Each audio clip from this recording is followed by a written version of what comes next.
So here my objective is to compute a function f of x, which is equal to x or 4, and I will compute its second order approximation. So for that I require derivative. First derivative equals 4 times x raised to power 3.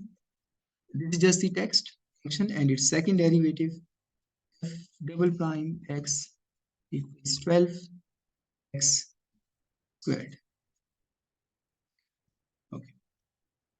So this is just for a reference.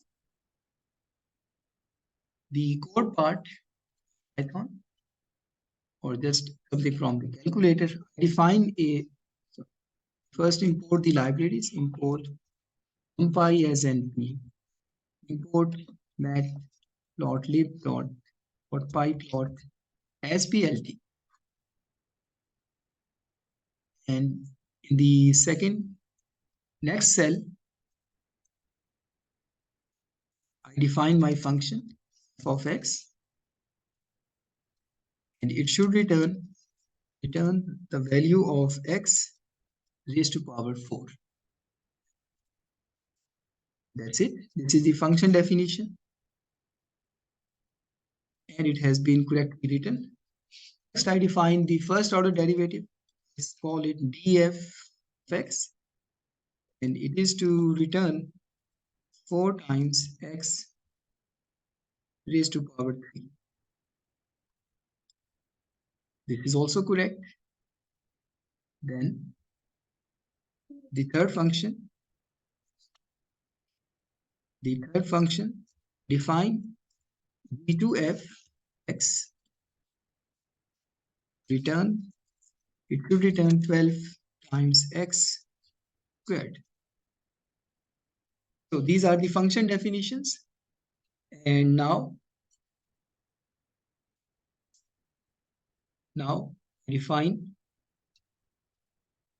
h value as equal to 4 and x value equals 0, right? H value equals 1. H value equals 1 and x value equal to 0. The reference value of x is 0. So we can compute the real value. I can say f of x, and f of x is h. So f of x is 0 and f of x plus h equals 1. So these are the true values. Now the approximate calculation. The approximation is f approximation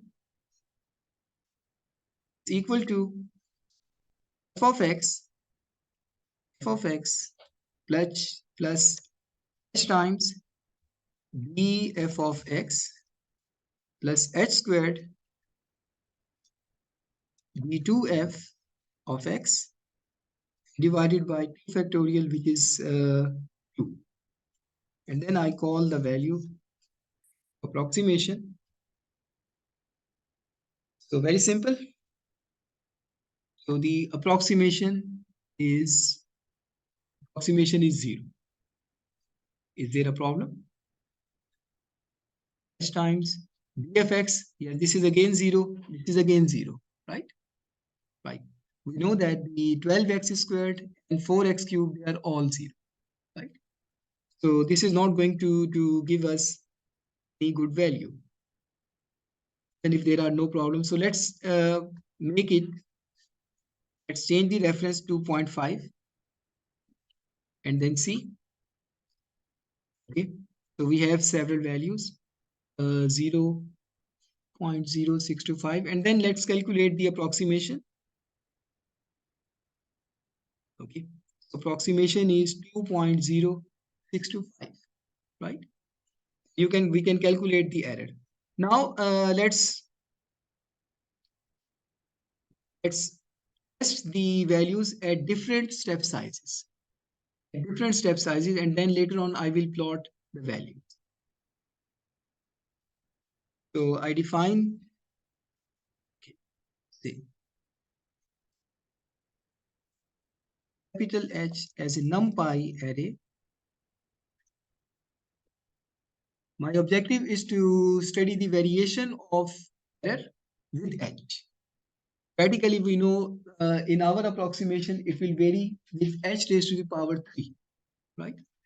So I define several H values, say 0.0001, then 0.0005, and 001, 0.005, then 0.01, 0.02, 0.05.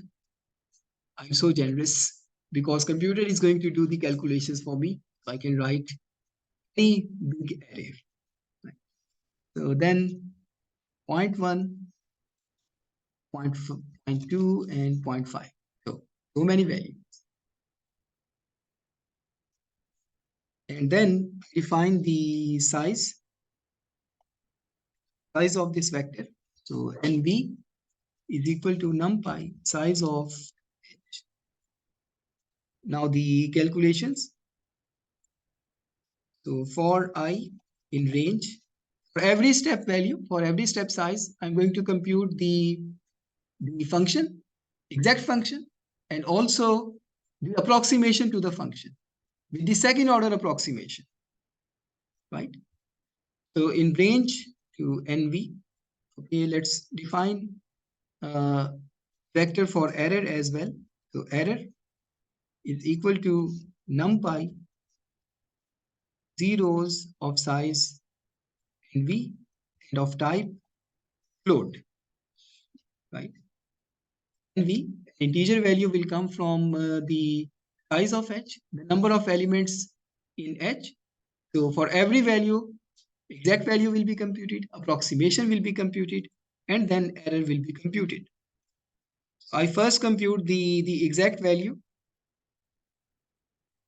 Well, that is not important to define it explicitly.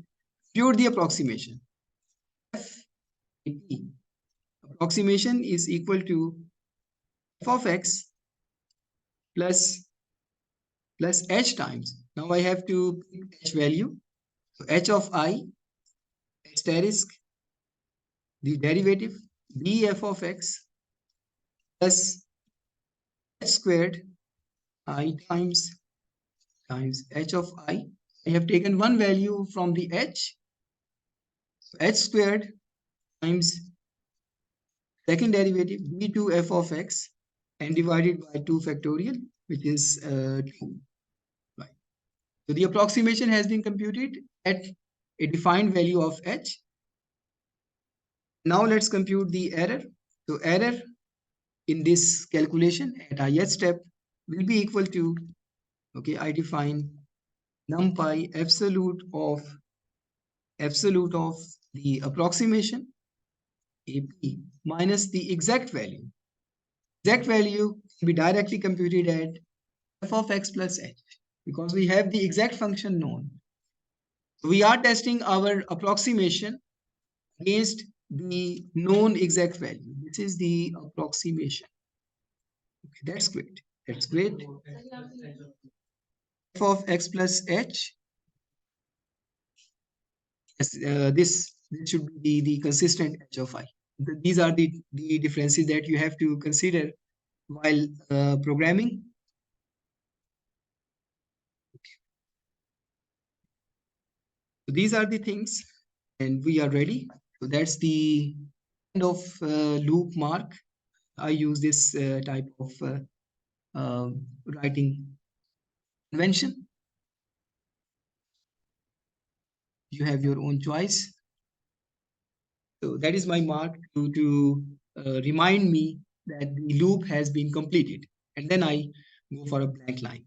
So let's see whether these calculations are executed by program or not. So right is right. There is a right sign. And now we are ready to plot the errors with the step size. And then we can figure out the relationship. So I first plot plot, not plot, plt plt dot plot. I have to plot h and error, and let's plot it as red asterisk. plt x label is the h step size. plt y label is the error.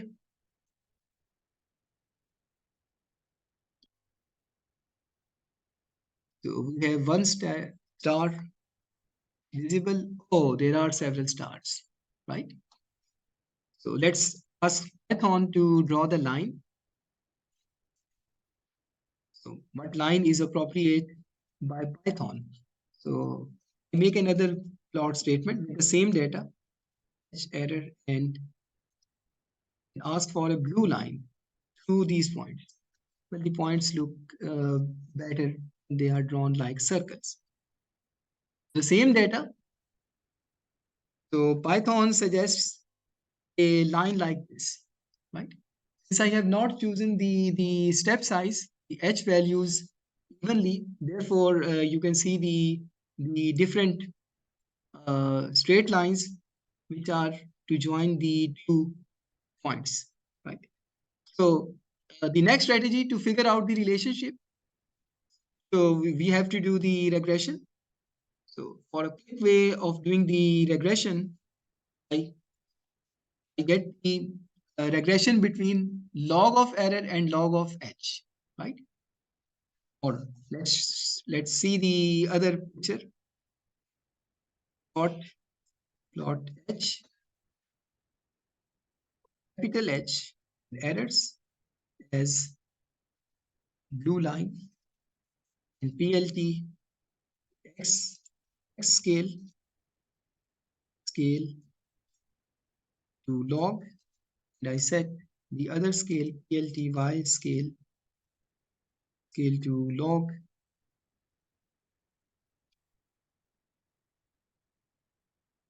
So we will get, it seems we will get a straight line. There are no kinks. plt plot h, error, and red circles. And then so please note the difference in the graphs and every line that I write. So I call grid and set it on, and also ask it to draw the grids, both grids, major and minor, so that if you like to use this graph for getting some values, that will be possible for you. So grid lines, both scales are log, their labels are there. I have not introduced the x label and y label. Well, to make it professional and my interpretations complete, let me pick it up from here, that I would like to have the same labels, because I have only changed the scale, so labels are important. Earlier, when you had the experience with the linear graphs, so only labels were important. But now the scale is also important. You have to read the scale carefully. So it has turned out to be a straight line, which means the relationship between the two variables x and y is a power relationship, just like ev raised to the power gamma is a constant.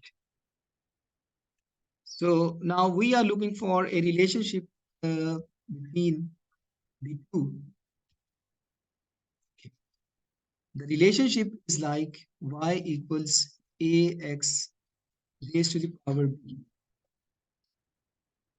So changing the axes or changing the values have similar effect.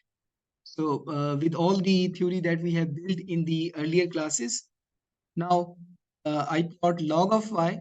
I compute a regression between log of y and log of x. So, but let's see that one first. plt plot,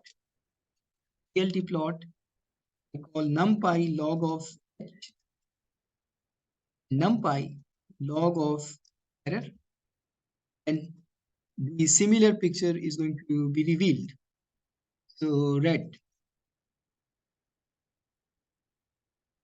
So this graph and the graph on log scale, they have same information, that there is a common model. Model is of type y equals ax raised to the power b. Now let's compute the value of b that will appear in the form from regression analysis, and the regression will be linear regression between log of h and log of r, right? And the slope in that case will be b. So I can show you from here. If you take the log of this equation, so it will be log of y equals log of a plus b times log of x. So on these values and the linear scale, the b value would be like the slope, and we can directly access that. We can access that with the Python's function. I use for the time being the legacy function polyfit. So log of h, log of capital H, log of not simple log. It requires the calculation. Since I have not defined the variable, therefore I have to perform the log of h and log of error calculation again, because my original variables are h, capital H, and error. And I am looking for a linear regression. Degree of regression is 1, right? So now, so the answer is 3. The slope value is 3. We have used a second order model in which h square was used. So the error is in h raised to the power 3. We have a proof. So computationally, we have found that the second order Taylor approximation gives us accurate results for polynomials. We have used the polynomial. For polynomials, accurate to h raised to the power 3. A deep breath. It calms the mind.